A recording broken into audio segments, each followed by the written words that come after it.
Em 1987, 3 garotas foram mortas por um estranho mascarado que foi apelidado na cidade de o assassino das 16 facadas. Infelizmente, a polícia nunca o capturou, só que 35 anos depois ele volta e faz mais uma vítima. Nesse caso, a mãe de Jamie, que agora descobriu um jeito de voltar no tempo e vai fazer de tudo para evitar que os crimes aconteçam. Essa é a história de 16 facadas, ou como foi chamado lá fora, Totally Killer. Então vem comigo pro resumo do filme. O filme se inicia mostrando os trágicos eventos que ocorreram em uma cidade no interior dos States há cerca de 35 anos atrás. Em uma determinada noite de 1987, uma garota chamada Tiffany foi finalizada na garagem de casa. O mais bizarro é que ela foi tramontinada 16 vezes por uma pessoa tentando fazer cosplay de Johnny Bravo. Não bastando isso, as duas amigas também partiram pro além da mesma forma, sendo que Marisa se lascou 2 dias depois de Tiffany e Heather 2 dias depois de Marisa. A única coincidência que a polícia encontrou é que todas elas completavam 16 anos quando deixaram o planeta Terra. Após esses acontecimentos, o matador apelidado de o assassino das 16 facadas sumiu do mapa. No entanto, essa história despertou o interesse de vários birulebes que visitam a cidade todos os anos para fazer um tour por onde os crimes ocorreram. O guia turístico dos abestados é Chris, um jornalista de meia tigela que, diferentemente de seu pai, um ganhador de prêmios internacionais, não conquistou o sucesso e agora tem que pagar os boletos por meio de um podcast e que nem é exclusivo do Spotify. É nesse balaio de facadas que conhecemos Jamie, uma garota extrovertida que, mesmo não pagando a conta de luz em casa, acha que é a dona do próprio nariz e discute com papai e mamãe porque ela quer ir numa festa de Halloween sozinha. O problema é que ela tá prestes a fazer 16 anos e descobrimos que Pam, a mãe de Jamie, era amiga do trio Parada Burra finalizado há 35 anos atrás, o que significa que ela tem uma preocupação acima da média com a filha. Isso pesou tanto na mente de Pam que ela fez aulas de defesa pessoal durante todo esse tempo e ensinou a sua filha a lutar também, o que ainda inclui andar com um kit antitarados contando com um spray de pimenta e um apito que arrebenta a audição dos passarinhos alheios. Mesmo assim, Jamie é pirralhenta e insiste em sair, fazendo Pam pedir pro maridão levá-la na festa e esperar pela filha até acabar o evento para jovens dinâmicos. No caminho, eles passam para pegar a Amélia, a melhor amiga de Jamie, cuja mãe, chamada Lauren, era tão crânio no passado que, de acordo com os rumores, estava bem perto de inventar a máquina do tempo. Sozinha em casa, Pam solidariamente distribui doces ou travessuras pra galera que bate na porta dela. O problema é que ela vê alguém vestido de Johnny Bravo e mesmo assim abre a porta. Uma briga logo se inicia e Pam finalmente aproveita a ocasião para colocar todo o seu treinamento em prática, sentando porrada no agressor. Infelizmente, o cara desarma a mulher e a pistola cai no chão. A trocação continua e Pam é dominada, porém ela pega um spray de pimenta escondido debaixo do sofá, que a mulher usa para se libertar do agressor. Ela prefere ir pra cozinha, pegar uma tramontina e intimidar o 16 facadas, que aparentemente fica comedinho e vai embora. No entanto, ele é malandro e dá a volta na propriedade, pegando a Pam por trás. Dessa vez a sorte dá uma rasteira na mulher, porque o cara tramontina ela 16 vezes. Ao chegar em casa, Jamie fica muito triste e começa a investigar quem poderia ser o meliante. Na escola dela também conhecemos Randy, o professor de educação física que começa a dar as melhores dicas sobre defesa pessoal para os alunos. Temos também Doug, o diretor da escola, e como a cidade era pequena, era amigo de Pam, e finalmente Cara, a xerife que tá investigando o crime. Ela suspeita que o próprio pai de Jamie era o culpado, mas a garota nega, já que ele tinha um álibi, que nesse caso era o fato dele ter esperado pela filha até a festa acabar na noite anterior. Outro suspeito é Chris, o jornalista de Araque que a polícia descobriu estar trocando mensagens estranhas com Pam no Zap. Jamie então marca um café com o cara, que se defende dizendo que ele e a mãe dela estavam tentando descobrir quem era o Johnny Bravo fajuto. Ele também revela que Pam tinha recebido um estranho bilhete logo após as amigas dela irem pra vala nos anos 80, onde estava escrito que ela seria a próxima um dia. Nessa hora, Jamie deveria ter se questionado por que o Chris tinha esse bilhete em mãos, já que aquilo era evidência policial, e os tiras poderiam fazer uma análise da caligrafia, dessa forma descobrindo a verdadeira identidade de 16 facadas. Dane-se, porque isso não chama a atenção dela e ela simplesmente vai visitar a Amélia num parque de diversões caindo aos pedaços. A sua amiga tá tentando replicar o experimento fracassado de mamãe, isso mesmo que vocês estão pensando, criar a máquina do tempo. A intenção dela é viajar até o dia em que o primeiro crime aconteceu e impediu 16 facadas, porém a geringonça ainda não tá funcionando. A Amélia explica que o trambolho precisa de Wi-Fi para funcionar, tecnologia que a mãe dela não tinha na época. Porém não é somente isso que tá impedindo a parada de ser finalizada. O problema é que ela não sabe o que é. Esquece isso porque o 16 Facadas tá preocupado com a sua longa carreira de crime e não vai deixar as garotas tirarem o sustento dele, sendo que ele aparece no parque e começa a perseguir Jamie. Nesse momento a garota deveria ter ficado com a Amélia, já que as duas mulheres têm mais chance de lutar contra o agressor. Além disso, Jamie também tinha um apito e um spray de pimenta que por algum motivo ela se esquece de usar nessa hora. Ela prefere correr e entra na cabine de fotografias onde a máquina do tempo estava instalada. No entanto, ela é logo alcançada pelo Johnny Bravo fake, que felizmente erra o golpe de faca,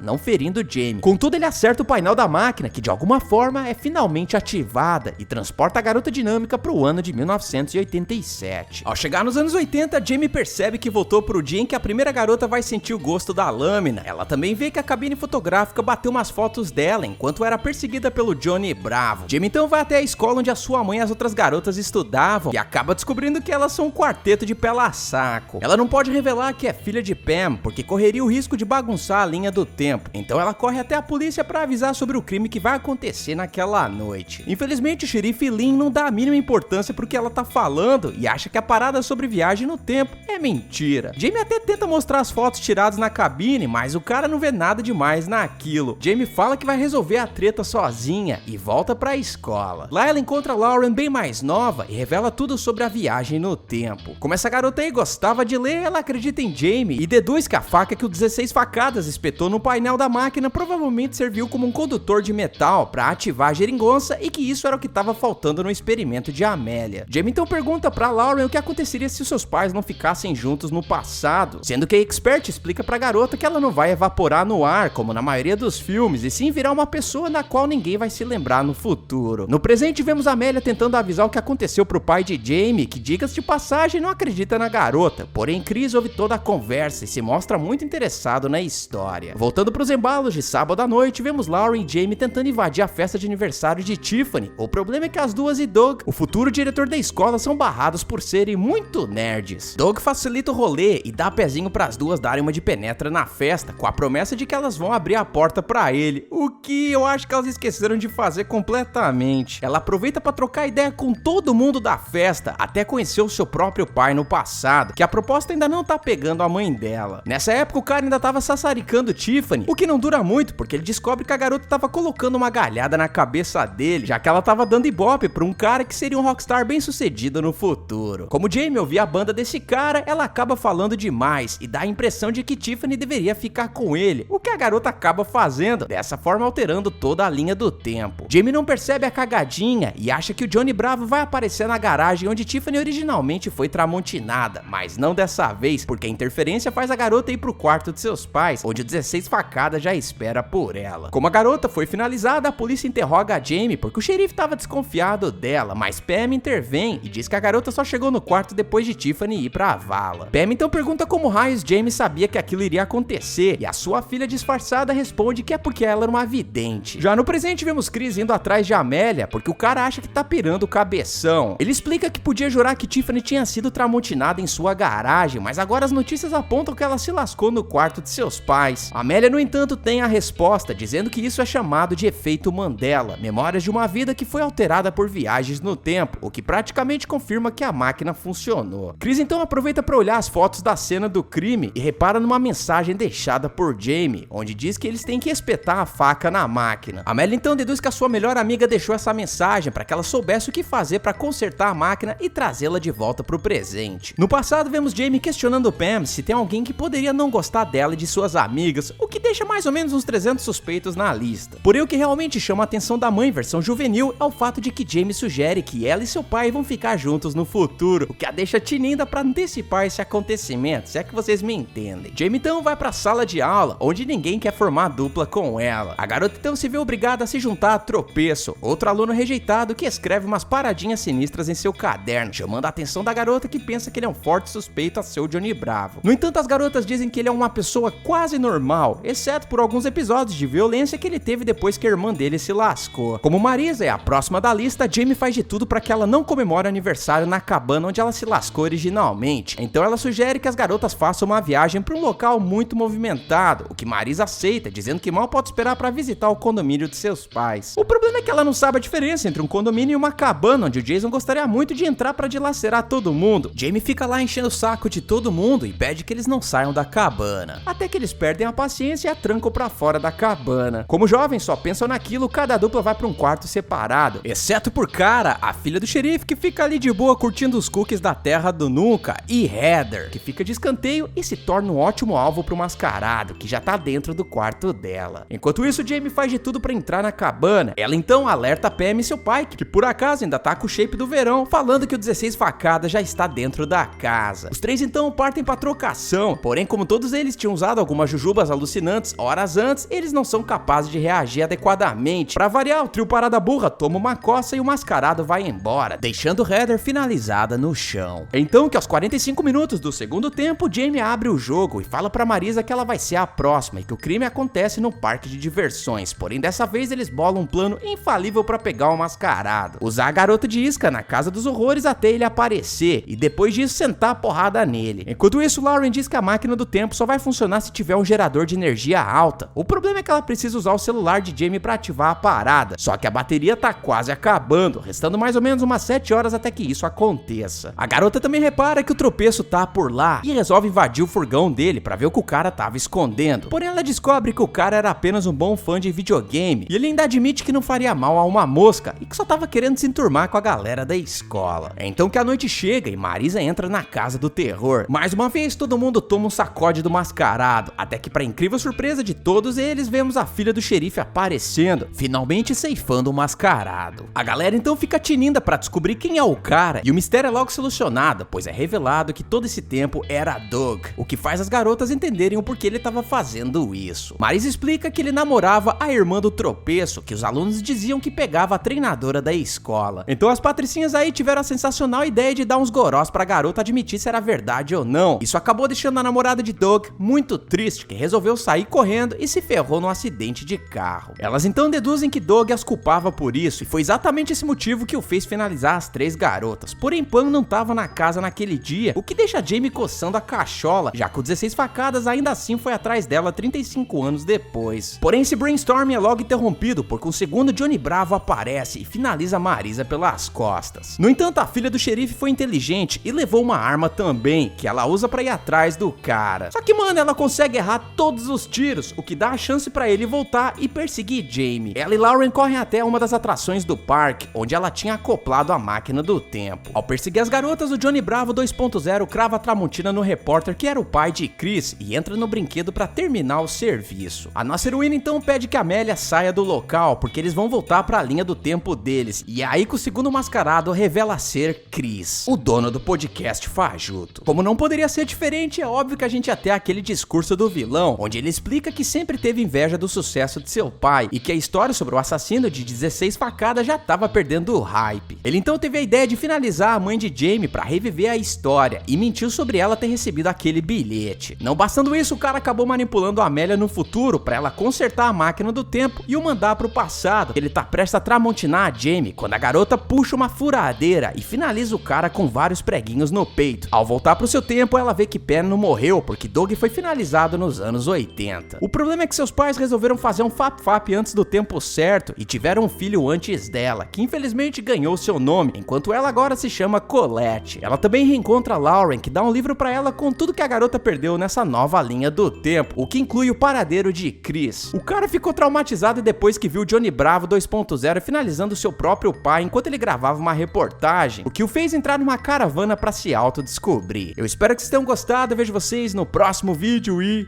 valeu! Não esquece de dar o like e seguir o canal.